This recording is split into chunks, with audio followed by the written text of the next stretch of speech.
Okay, so what is the Islamic dilemma? What is that? Where did it come from? Because it's everywhere online right now.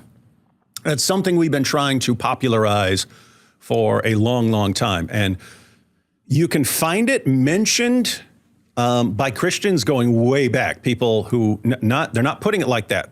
They're usually not.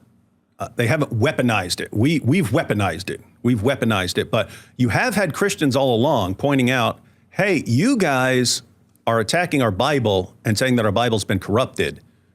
Your Quran doesn't say that. Why are you attacking our Bible when your Quran affirms our scriptures, which it does? Right? So just to give the history in a nutshell, not on the Islamic dilemma, but on what the Quran says, the Quran nowhere criticizes our scriptures.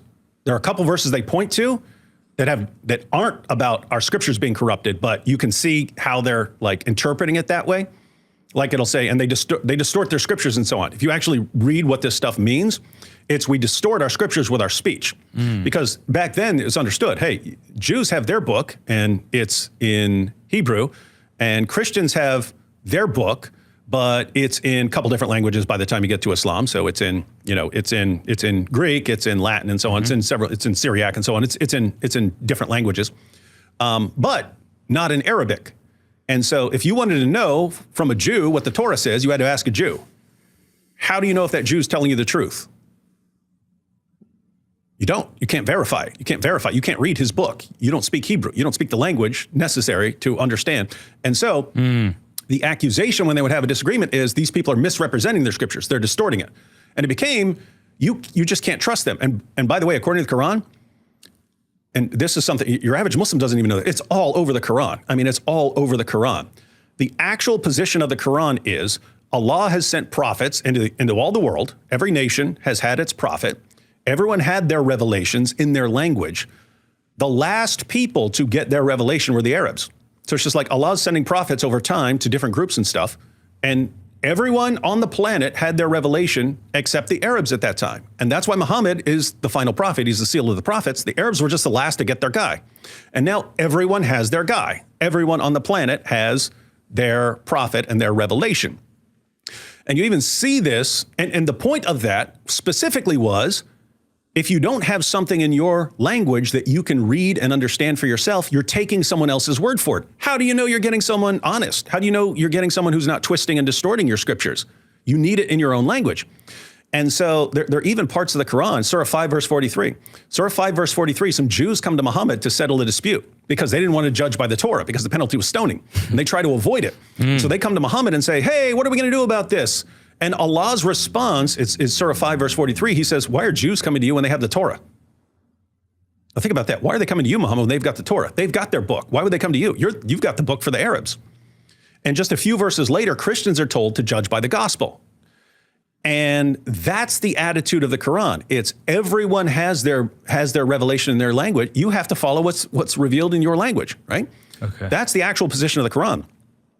But Muslims eventually, so the early Muslims... That's making it sound like Muhammad isn't interested in, say, conquering the Jews or Christians because they have their prophet, they have theirs. He wants to conquer the Jews and Christians. Okay, so that's not what he meant then, right? Presumably when Allah That's allegedly... not the reason for conquering the Jews and the Christians, right? Okay. So if you want to follow this, everyone has their revelation. The Arabs are the last to get their revelation. Then they get the Quran in Arabic. They've got their prophet in Arabic. And then Jews, you don't need Muhammad. You've got your book. Christians, you don't need Muhammad. You've got your book. But we don't need you guys because we've got our book. Now we all have our revelation, right?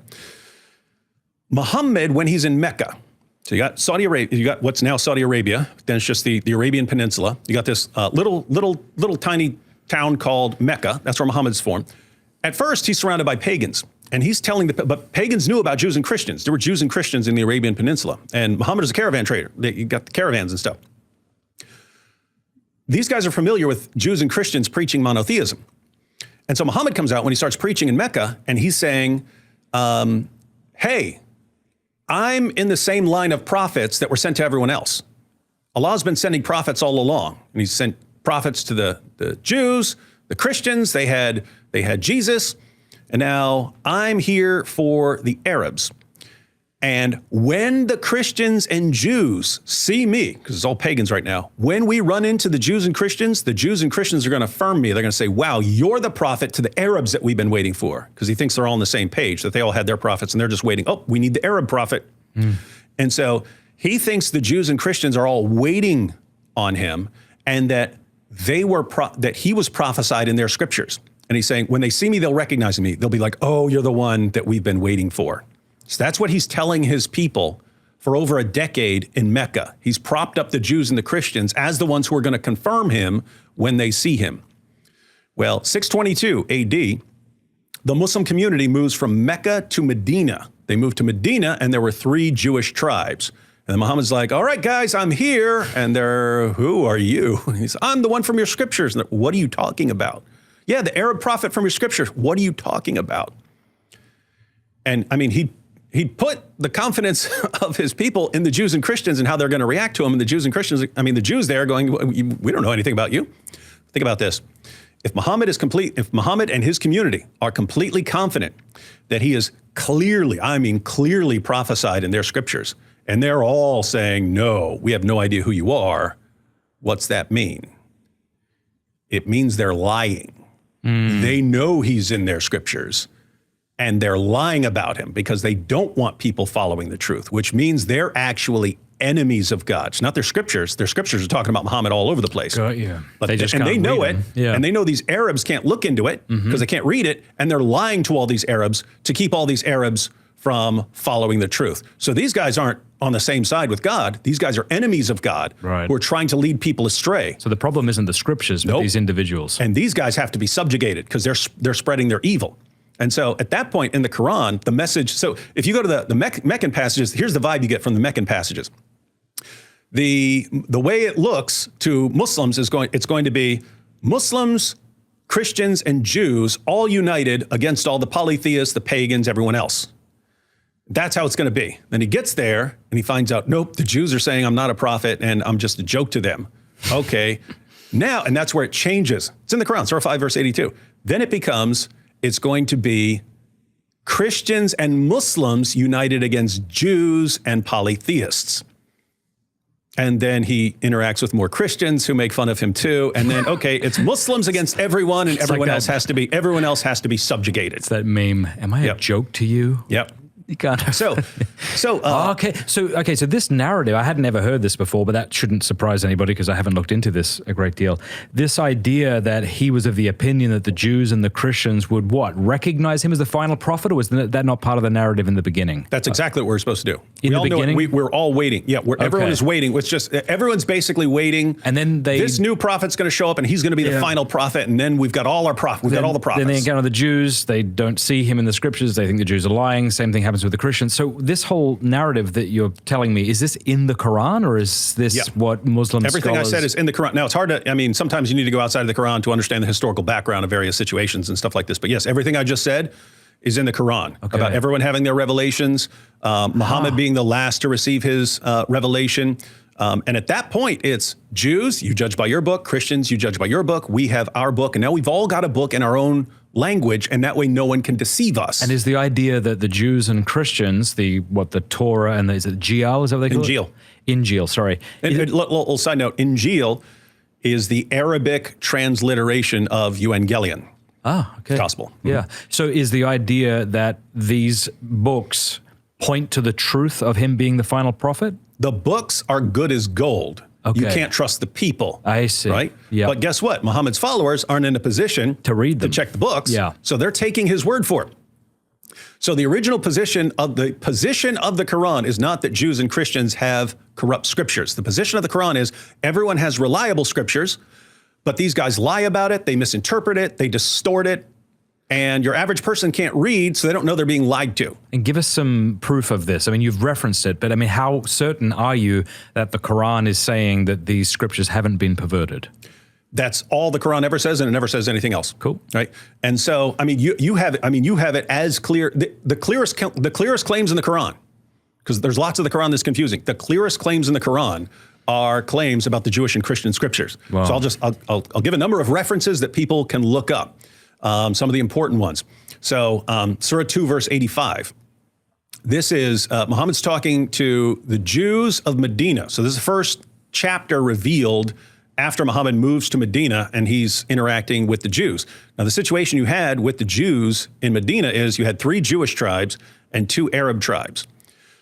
2 of the Jewish tribes were allies of one Arab tribe, and the other Jewish tribe was an ally of the other Arab tribe. Well, those 2 Arab tribes constantly fought.